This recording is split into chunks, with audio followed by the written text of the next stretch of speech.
Good morning students. आइए फिर से एक बार स्वागत है आपका करियर मंत्रा इंग्लिश क्लासेस में। और चलिए हम लोग फिर से हिंदी की तरफ बढ़ रहे हैं अपने नेक्स्ट कविता की तरफ। और भूषण का लिखा हुआ ये हमारा कविता है और इस कविता को हम पढ़ेंगे। बहुत ही शानदार सी कविता इन्होंने लिख रखी है। और आइए ये कविता कुछ इस प्रकार से है हमारा। सबसे पहले बाबू भूषण का जन्म 1613 ईस्वी में भूषण जी का जन्म हुआ। निधन 1715 ईस्वी में इनका निधन हो गया। ठीक है, तो भाई मेरे जन्म और निधन 1613 और मृत्यु 1715 ईस्वी में। अब बच्चों जन्म स्थान इनका कहाँ रहा? तिकवापुर, कानपुर उत्तर प्रदेश। कानपुर उत्तर प्रदेश में इनका जन्म हुआ। और पिताजी का इनके पिताजी का नाम रत्नाकर त्रिपाठी है। इनका पिताजी का नाम रत्नाकर त्रिपाठी था। और नेक्स्ट में उपनाम इनका जो भूषण था बाबू, इनका जो उपनाम भूषण जो दिया गया, चित्रकूट के सोलंकी राजा रुद्रशाह ने इन्हें कवि भूषण की उपाधि दी थी। सोलंकी राजा ने इनको कवि भूषण की उपाधि दी थी जिनका नाम था रुद्रशाह। ये सारे ऑब्जेक्टिव्स में क्वेश्चन रहते हैं बच्चों, इसको आप ध्यान से देखते चलोगे। रुद्रशाह ने इनको भूषण की उपाधि दी थी। प्रमुख अक्षयदाता इनको सब शरण किसने दी बाबू भूषण को? छत्रपति शिवाजी के यहाँ ये रहे। शिवाजी के पुत्र साहूजी महाराज के यहाँ ये रहे। और पन्ना के बुंदेला राजकुमार छत्रसाल, इन्हीं लोगों का एक रिलेटिव था और इनके यहाँ भी ये रहे, छत्रसाल के यहाँ भी रहे। और ये जिन राजाओं के यहाँ रहे उनके बारे में इन्होंने कुछ न कुछ लिखा। तो फिलहाल बच्चों आपको ये भी जानना है कि ये जो हमारा कविता है ये 2 पैराग्राफ में लिखा गया है। और एक पैराग्राफ में शिवाजी के बारे में इन्होंने लिखा है और दूसरे पैराग्राफ में बुंदेला राजा छत्रसाल के बारे में इन्होंने लिखा है। बच्चों विशेष रीतिकाल के प्रसिद्ध कवि चिंतामणि त्रिपाठी और मतीराम भूषण के भाई थे। मतलब ये कुल 3 भाई थे और इनके और 2 भाई थे, एक चिंतामणि त्रिपाठी और एक मतीराम भूषण। बच्चों ये रीतिकाल क्या है भाई? तो रीतिकाल ये समझो, ऐसी मान्यता है कि 1700 ईस्वी से 1900 ईस्वी के बीच की जो कविताएं लिखी गई उस काल को हम रीतिकाल बोले गए। ठीक है ना? 1700 ईस्वी से 1900 ईस्वी के बीच की जो कविताएं हैं उसको रीतिकाल बोला गया और उसी काल के अंदर ये कविता को लिखा गया है। ठीक है बच्चों, नेक्स्ट बाबू इनकी कृतियां जो है, इनकी जो रचनाएं हैं, शिवाज, भूषण, शिवा, बावनी, छत्रसाल, दशक, इनकी ये कृतियां हैं।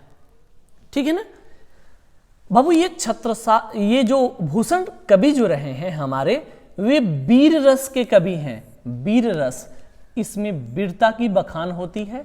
वीर रस के ये कवि हैं और मध्यकालीन कवि थे। ये मध्यकालीन कवि थे और यह कविता जो हमारी है ब्रज भाषा में लिखी गई है। ये भी कविताओं लिखने के लिए ब्रज भाषा का ही इन्होंने चयन किया और ब्रज भाषा में इन्होंने अपनी कविताओं को लिखा। ठीक है बच्चों, भूषण कहीं कहीं मिसिंग है। भूषण हिंदी कविता में रीतिकाल के एक प्रसिद्ध कवि हैं। हिंदी कविता में रीतिकाल के एक प्रसिद्ध कवि हैं। बच्चों मैंने रीतिकाल आपसे डिस्कशन कर लिया है, ऑब्जेक्टिव क्वेश्चंस भी हैं, इस पे हम बाद में बात करेंगे। लेकिन फिलहाल पहले हम कविता को ध्यान से पढ़ेंगे और उसके बाद हम ऑब्जेक्टिव पे बात करेंगे। ठीक है बच्चों? ये है हमारा भूषण का लिखा गया कवित और इस कविता को हम ध्यान से समझने वाले हैं बाबू। और ये कविता इस प्रकार से है, ध्यान से समझिएगा, डेफिनेटली आपको हर चीज समझ में आ जाएगा क्लियरली। ठीक है ना? आइए बाबू एक एक शब्द पे हम बात करेंगे। जैसे कहा गया है इंद्रजिमी जंभ पर इंद्र जिमी जम्भ पर, जम्भ पहले ये देखो, यमलोक का देवता यमराज, और इंद्र, इंद्र लोक का देवता इंद्र। कहा गया है कि जिस तरीके से इंद्रलोक के देवता इंद्र का यमराज पर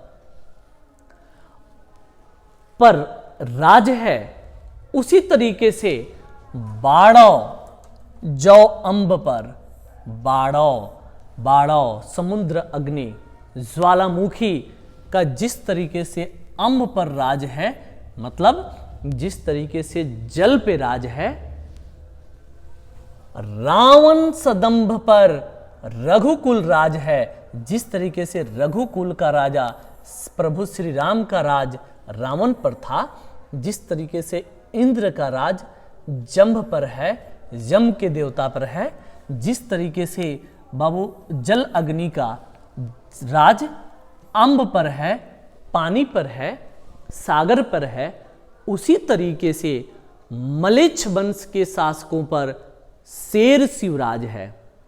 बच्चों, शिवराज, ये शिवाजी का जो राज्य था, इतने प्रतिभावान ये राजा थे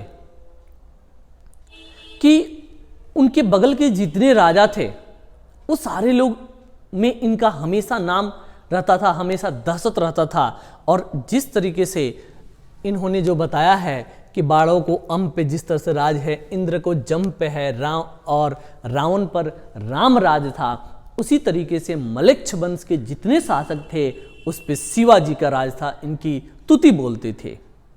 ठीक है बच्चों, फिर देखते हैं अगला लाइन, पौन बरिबाह पर, पौन मतलब होता है हवा, बरिबाह का अर्थ होता है बच्चों बादल। जिस तरीके से हवाओं का राज बादल पर है, हवाओं का राज बादल पे, बिल्कुल आप देखते हो आसमान में बादल रहता है, जिधर से हवा आएगा उधर उसको मारेगा, उधर जाएगा, उसका कोई ठिकाना नहीं होता है। जिस तरीके से हवाओं का राज बादल पर है और शंभु रतिनाह पर, शंभु शंकर के लिए यूज किया गया है, और जिस तरीके से शंभु शंकर भगवान का बाबू रतिनाह पे, रति के पति कामदेव पर राज है, ज्यों सब्रबाहों, सब्रबाहों पर राम द्विराज है। जिस तरीके से सब्रबाहों पर राम द्विराज था, राम द्विराज मतलब भगवान परशुराम, बाबू उनको भी राम बोला जाता था। परशुराम ने एक बार गुस्से में सब्रबाहु राजा के दोनों हाथों को काट दिया था इन्होंने, तो इनकी डर, परशुराम जी का जो डर इनके राज्य में था, जिस तरीके से इनका डर इस राज्य में था, जिस तरह से पवन पर बादलों का राज है, सॉरी जिस तरह से बादलों पर पवन का राज है, जिस तरीके से रति के पति कामदेव पर शंकर का राज है, उसी तरीके से मलेच्छ वंश के शासकों पर शेर शिवराज है, शंकर जी का राज, शेर शिवराज है, वहां पर शिवाजी का राज था। ठीक है बच्चों, आइए नेक्स्ट हम लोग लाइन देखेंगे, इस प्रकार से है,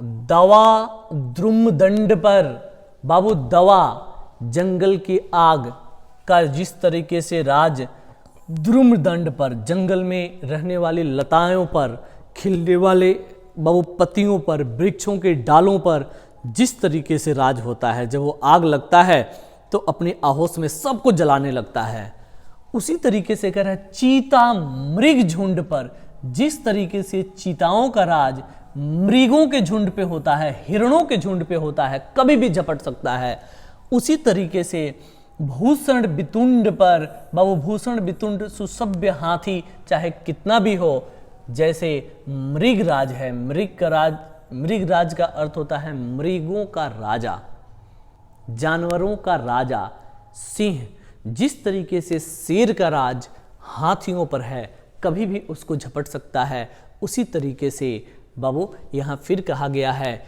जिस तरीके से बाबू दवा बाबू दवा, जंगल के आग का राज किस पे है? जंगल में रहने वाले झाड़ियों पर।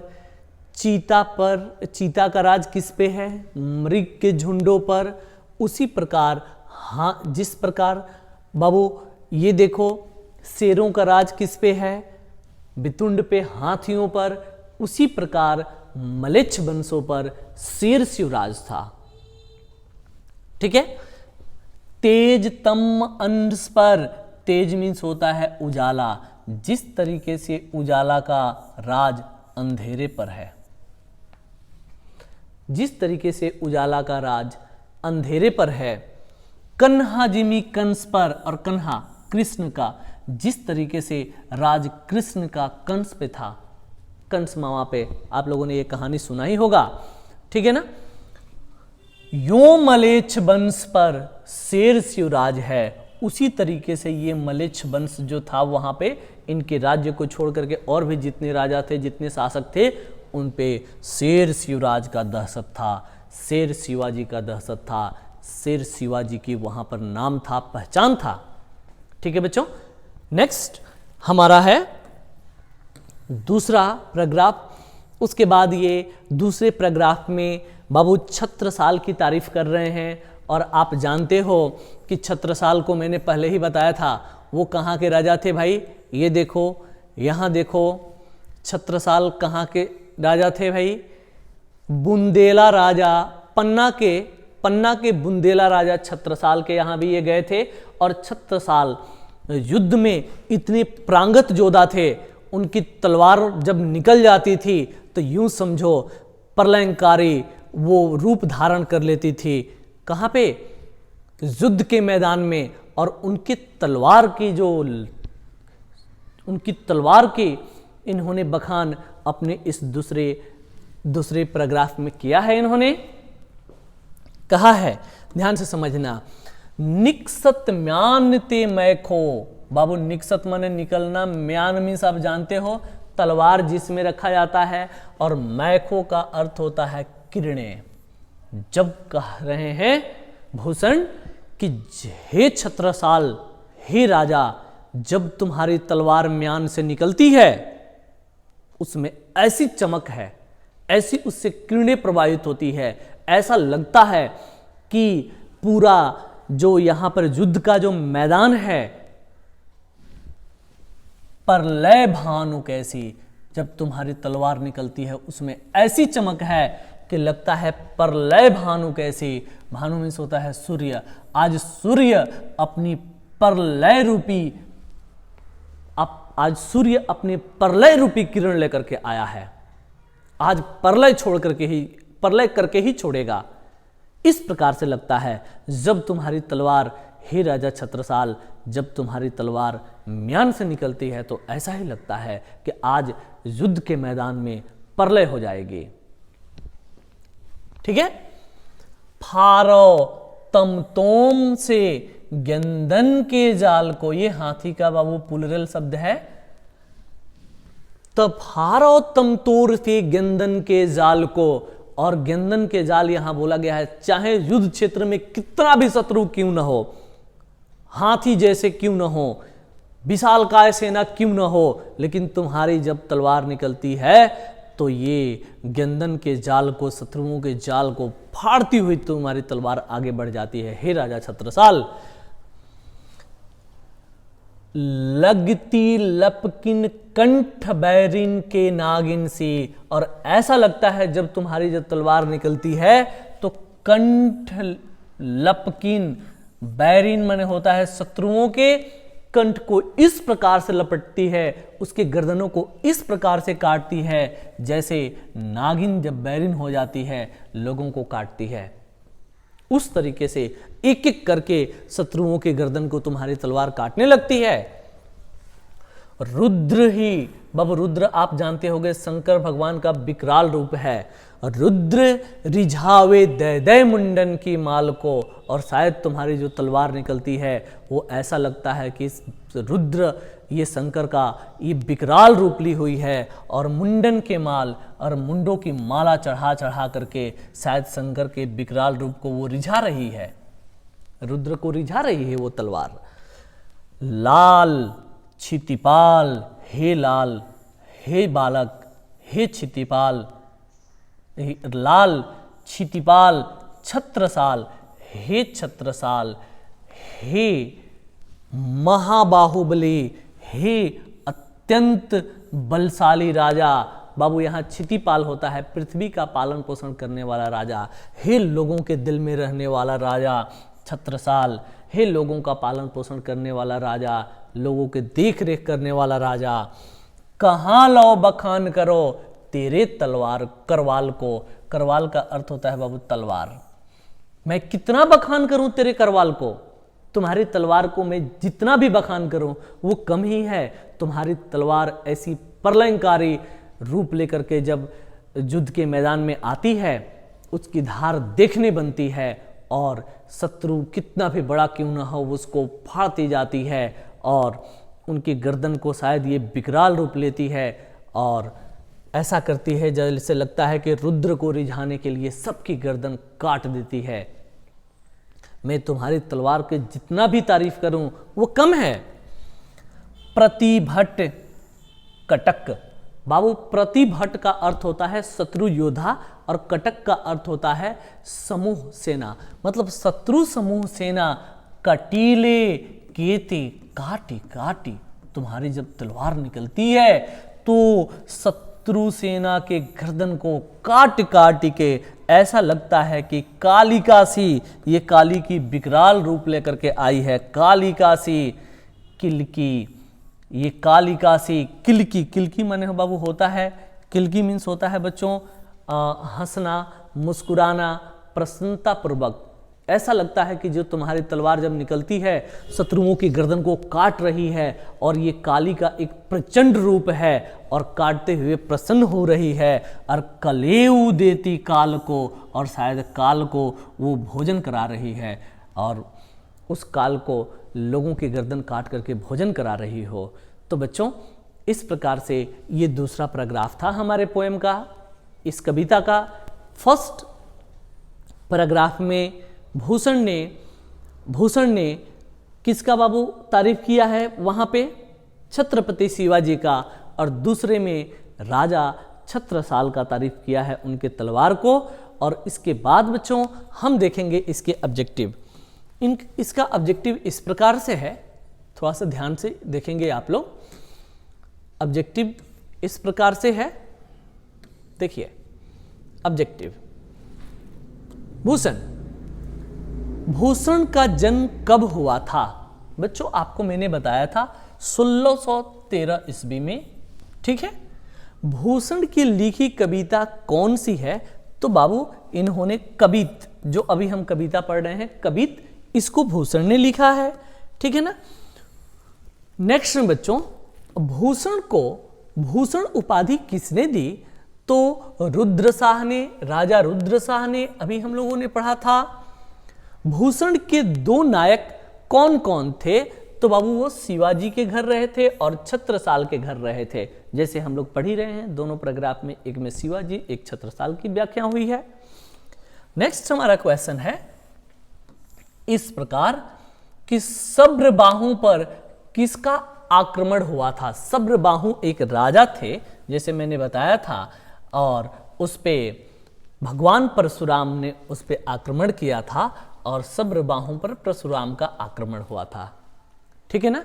छत्रसाल की तलवार किसके जाल को फाड़ रही है? किसके जाल को फाड़ रही है? बाबू शत्रुओं के जाल को, शत्रुओं के जाल को फाड़ रही है। गेंदन के जाल को लिखा गया है हमारे बुक में, आपने पढ़ा है। नेक्स्ट देखो, शिवराज भूषण कृति किसकी है? शिवराज भूषण कृति किसकी है? तो बस इन्हीं भूषण की रचना है, शिवराज भूषण बाबू भूषण की रचना है। कृष्ण ने किस पर आक्रमण किया था? कौन नहीं जानता भाई? कृष्ण ने अपने मामा कंस पे आक्रमण किया था, है ना बच्चों। कंस पे आक्रमण किया था कृष्ण ने।